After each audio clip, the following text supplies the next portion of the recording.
Hello po sa inyo mga ka-Chansky, kumusta po kayo? At ngayong araw na ito ay meron na naman po tayong bagong ipapahagi sa inyo na kung saan ito po ay mga simpleng paraan para masalupang maka-attract ng good luck na yan sa usaping yaman man o pananalapi. So bago po ang lahat mga ka-Chansky, ay nais ko lang po i-promote sa inyo para po sa mga gusto ng mga pampaswerte, sa inyong mga negosyo, sa inyong mga trabaho, sa inyong mga career, o kung kayo po ay mahiling maglaro ng anumang uri ng sugal, meron po tayong pampaswerte dyan. Para po sa mga interesado ay mag-PM naman po kayo sa akin. So meron na naman po tayong ituturo sa inyong bagong pampaswerte na kung saan ito po ay makakatulong para mag-attract po ng mga good luck na yan papasok sa inyong mga tahanan.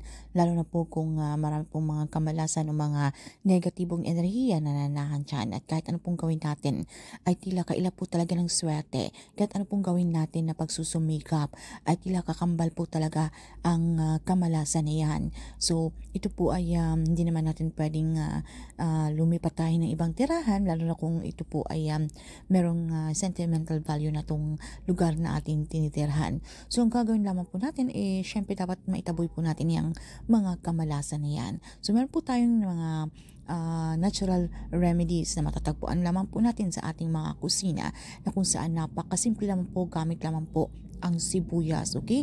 Ito po ay makakatulong para matanggal po ang mga negatibong enerhiya na yan. So, gamit lamang po ang buong sibuyas na yan. So, kahit na po yung luma ninyong mga sibuyas dyan, okay? So, ang gagawin nyo lamang po mga ka-Chansky, na gana makikita nyo po sa larawan, pwede nyo po itong sunugin, alright? Sunugin nyo lamang po ito kahit po mga 30 seconds mga ka-Chansky. Ito po ay makakatulong na ang amoy nito, alright? Ito po ay mag-spread sa buong bahay na kung saan ito po ay makakatulong para maitaboy po yung mga kamalasan na yan. So pagkatapos nyo po yung masunog, okay? So pwede nyo po itong ilibot sa inyong buong pamamahay. So pwede nyo po itong ilagay or kung saan po yung mga mabibigat na pakiramdam o yung mga negatibong enerhiya na kung saan dito po sa lugar na ito ay marami po mga nananahan ng mga bad energy na feeling nyo po kay bigat po ng inyong pakiramdam. So pwede nyo po yung pausukan or yung ating gamit, yung ating sinunog na sibuyas.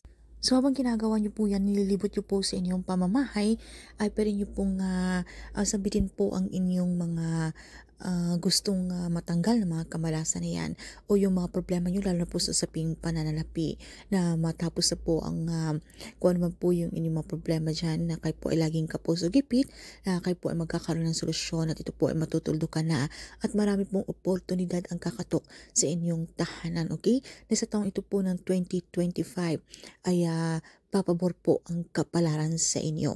And then pagkatapos nyo pong sabitin kung ano po ang inyong mga intensyon, alright? Sabitin nyo lamang po yung ating mantra. Money will come to me. Money will come to me. Sabitin nyo lamang po yan ng 7 beses mga ka-Chansky. So ito po ay simpleng paraan mga ka-Chansky na pwede po natin gawin, okay? Kahit mga once a week, alright? Kung kayo po ay feeling nyo po talaga na talagang kabigat po ng inyong pakiramdam, na hindi po na po tayo nakakapag-isip ng tama, na kung meron po tayong mga plano o mga bagong ideya, ay naunahan po tayo ng takot or negatibo. Hindi po tayo nagiging produktibo mga ka-Chansky. So hindi po natin alam na marami pong mga evil eye din yan, na may mga inggit po sa atin, na nakikita po nilang kayo po ay may potensyal na kayo po ay umangat. So, especially po kung meron po kayong mga negosyo, di ba? Meron pong mga inggit mga ka-Chansky. So, hindi po natin alam mga ka-Chansky na yung mga negative energy niyan sa paligid o mga inggit, okay? Mali nyo sa inyong mga kapitbahay. So, pwede nyo pong gawin ito bilang cleansing. Or pwede nyo pong gamitin din na kapag kayo po ay magluluto mga ka-Chansky, yung inyong mga binalatan ng inyong mga sibuyas, pwede nyo rin po itong sunugin mga ka-Chansky, okay? Yung inyong mga binalatan na sibuyas, kung talagang, syempre sa Pilipinas, sa magkano bang kilo ng sibuyas mga ka-Chansky. So kung tayo po ay nagtitipid, so kapag tayo po ay magluluto, yung balat na lang po ng sibuyas, ito rin po ay epektibo, alright? Sunugin nyo lamang po iyan mga ka-Chansky, ang usok nito, ito rin po ay ilibot nyo po sa inyong pamamahay, alright? Para may taboy po natin yung mga negative energy na yan. So, kinakailangan na matanggal po natin yung mga blockage o hadlang na yan na kung saan na tila marami pong mga hadlang sa ating mga pagyaman na alam niyo naman po sa inyong mga sarili na hindi po kayo tamad. So, deserve niyo po ang mga bagay na inyong hinihiling. Alright? So, pwede niyo pong gawin yan agad-agad mga Kajansky dahil ito po ay makakatulong para mas lapang lumapit ang swerte na yan. At syempre tandaan po natin mga Kachansky na ito pong lahat ng mga pampaswerte ay isang gabay o inspirasyon lamang. So kinakailangan na tayo pa rin po ay gumawa ng aksyon, pagpaplanong gagawin dahil nasa atin pa rin po ang may control at tayo pa rin po ang gumagawa ng ating kapalaran. Huwag po tayong maging tamad mga Kachansky dahil hindi po ito yung di po aasa na lamang po tayo sa swerte at mag-aantay po tayo ng grasya. So dapat po ay makita po ni universe na tayo po ay patuloy na nagsusumikap, na tayo po ay karapat-dapat na deserve po natin yung bagay na ating hinihiling.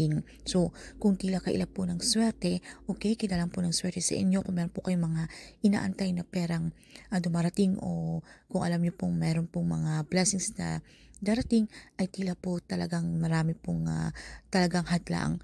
So, ito po ay parating natin kay universe sa pamamagitan po ng ritual nito na tayo po ay ready nang makareceive ng blessings na yan dahil deserve po natin yan. So, yun naman po ng mga Kachansky. Maraming salamat. So, kung meron po kayong mga katanungan o hindi masyadong klaro sa topic na ito, ay pag-comment na lamang po sa ibaba.